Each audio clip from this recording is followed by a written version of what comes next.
정혜신 씨라는 사람이 바쁜 직장인 생활을 하면서 아직 시집은 안 가가지고 혼자 살고 있었는데 불교에 대한 관심은 아주 깊고 늘 마음속에 품고 있었다고 하고 있습니다.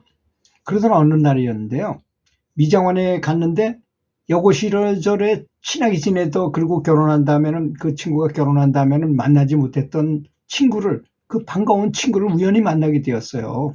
그럼 얼마나 반갑겠어요, 그 친구가. 그래서 둘이서 식사도 하고 차도 한잔 마시면서 이야기꽃을 피우게 됐습니다. 친구는 결혼 후에 아들 둘을 키우는 엄마가 되었는데, 근데 이제 그 남편이 사업을 했는데 친한 친구한테 배신을 당한 거예요. 둘이서 동업을 했는데 그 친구가 다 가지고 도망가 버렸어요. 그러니까 하루아침에 알거지가 돼버린 것입니다. 그래서 저는 동업하는 거를 별로 이렇게 권하지 않습니다. 그런 걸 몇 번을 봤어요. 형제지간에 우리 고종사촌 형과 그 여동생이 서로 둘이 사업을 하는데도 그것도 티격태격해가지고 결국은 그것도 잘 안 되더라고요. 장사는 잘 됐는데 둘이 사이가 안 좋아져가지고 서로 으르렁거리고 하는 걸 봤어요. 동업은 안 좋구나 하는 걸 느꼈습니다. 그래서 부처님께 도움을 청하기 위해 절에 다니기 시작했고 진명화라고 하는 법명도 받게 되었던 것입니다. 그런데 그렇게 지내다 보니까 남편이 얼마나 힘들었겠어요. 친구가 아주 다 가지고 튀어버렸으니 참 하루아침에 알거지가 됐으니 친구가 그 남편이 자꾸 자살 충동을 느끼니까 그래서 그 남편을 위해서 절에서 밤을 새워가면서 열심히 연부를 했던 것입니다.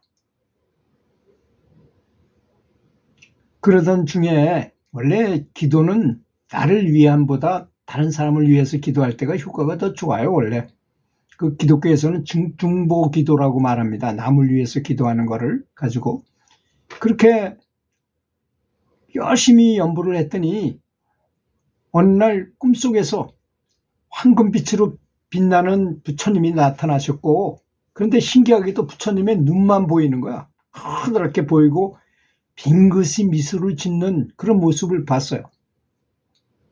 그런 신기한 꿈을 꾸고 나서 그 꿈을 꾼 이후로 남편은 다시 힘을 내서 다시 일을 시작했고 자기 고등학교 동창이었던 친구가 하는 철공소에 가서 일을 하게 되었어요. 그리고 자기도 다시 일어서야 되겠다는 생각을 하고 비록 남의 집에서 일을 했지만 열심히 도우면서 이렇게 하다가 어느 날 밭에서 일하는 농부가 아주 괴롭게 하나씩 씨를 심는 걸 보고 그 씨를 한 번에 콕 찔러가지고 탁 씨가 들어가고 딱 빼면 착 덮이는 이런 게 없을까 연구하다가 그런 걸 이제 개발했어요. 기구를. 간단한 기구, 간단하지만 탁 찔르기만 하면 딱 되는 거. 그런 아이디어가 생겨나가지고 가만히 보니까 요런 걸 만들어가지고 팔면 좋겠다 이렇게 생각을 하고 이제 자기가 집사람하고 둘이서 그 사람 친구하고 이제 둘이서 친구 부인하고 이제 둘이서 철공소를 조그맣게 하나 차렸어요. 그런 것만 만드는 철공소예요. 그러니까 철공소 복잡하게 하는 게 아니라 아주 간편하고 농사 짓는 데 도움이 많이 될 수 있는 간단한 농기구를 만드는 거. 아주 아이디어 상품만을 만드는 그런 걸 만들었던 것입니다. 그랬더니 그 큰 회사에서 섭외가 들어왔어요. 이런 거 이렇게 생산하지 우리가 대신 팔아주겠다. 뭐 이렇게 되면서 사업이 잘 되는 거야. 여러 가지 발명하게 되죠. 그러니까 연부를 하다가 새벽에 일어나 두 부부가 연부를 하고 절하고 하는 중간에 아이디어가 계속 떠오를 거 아니겠습니까? 아주 여러 가지 아이디어가 떠올랐더래요. 이렇게 끌고 가면 저절로 풀이 이렇게 긁어서 저절로 풀이 없어지는 그런 농기계도 발명하고 또 이렇게 때리면 이렇게 망치로 때려야 되는 고추대를 이렇게 해가지고 뭐 항탁이라 그러나요? 그런 것도 발명하고 여러 가지 도구를 발명했어요. 이렇게 연구를 하면서 그 아이디어를 계속 생각하니까 이 생각이 그렇게 잘 나더라는 것입니다. 그래서 아주 특허까지 낸 것도 특허도 몇 개나 되고 이래가지고 이 사람들이 장사가 그 새로운 농기구를 발명해서 전국으로 직접 판매하기도 하고 회사하고 연결해가지고 판매하는 것도 있고 그러니까 뭐 너무나 장사가 잘 되는 거예요. 철공소에 일하는데 직원을 몇 명이나 둬야 될 정도로 잘 됐습니다. 아주 놀라운 변화가 있게 된 거죠.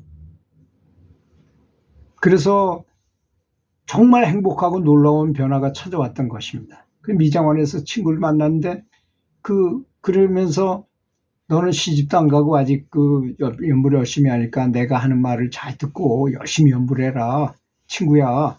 정말 연불만이 최고다. 좋은 신랑감도 만나게 될 것이고 해가지고 이 친구도 같이 그 친구를 따라서 계속 같이 친구 따라 강남 간다는 말이 있잖아요. 그래서 둘이서 열심히 연구를 한 결과 이분도 역시 나이가 들었는데도 불구하고 결혼을 했는데 또 아이가 이건 노산이니까 고민을 많이 했어요.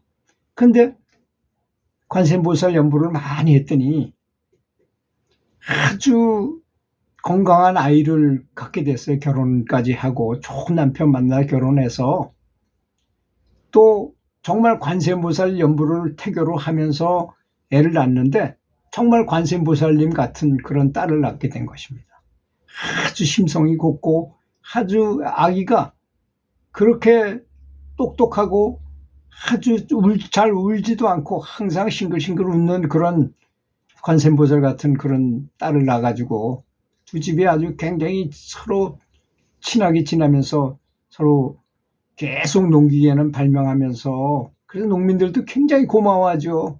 그렇게 허리 굽혀서 힘들어할 거를 서서 쿡쿡 누르면서 가면 씨앗이 저절로 들어가는 것도 발명했지 뭐 여러 가지 발명해서 많이 해주니까 고마울 수밖에 없는 것이죠. 그게 정말로 공덕을 쌓는 길입니다. 값도 그렇게 뭐 그 철공소에서 조그마한 그 도구로 만드는 거니까 값도 비싸지도 않은 거잖아요. 뭐 기계를 뭐 엔진이 달린 기계도 아니고 그런 걸 위주로 해서 발명을 하니까. 그래서 항상 여러 사람들이 일하는데 굉장히 고생스럽게 저걸 좀 쉽게 하는 방법이 없을까를 연구하는 것도 굉장히 좋은 보시인 것입니다. 그렇지 않습니까? 저 농민들이 허리를 너무 굽혀가지고 허리가 구부릴 정도로 힘들어해야 되는 거를 서서 이렇게 걸어가면서 할 수 있게 만들었다든지 또는 풀 베는 게 그렇게 밭 매는 게 어려운 앉아서 주저앉아서 해야 되는 거를 서서 다 끌고 다니기만 해도 저절로 풀을 이렇게 조절할 수 있는 그런 기계를 만들었다든지 하는 것들 이런 것도 큰 보시에 들어간다고 저는 생각합니다. 그리고 아이디어를 계속 개발하다 보니까 치매에 걸릴 시간도 없어요. 늙을 시간도 없어요. 항상 젊고 건전한 생각을 하게 되면서 행복한 삶도 같이 살게 되는 거 아니겠습니까? 들어주셔서 감사합니다.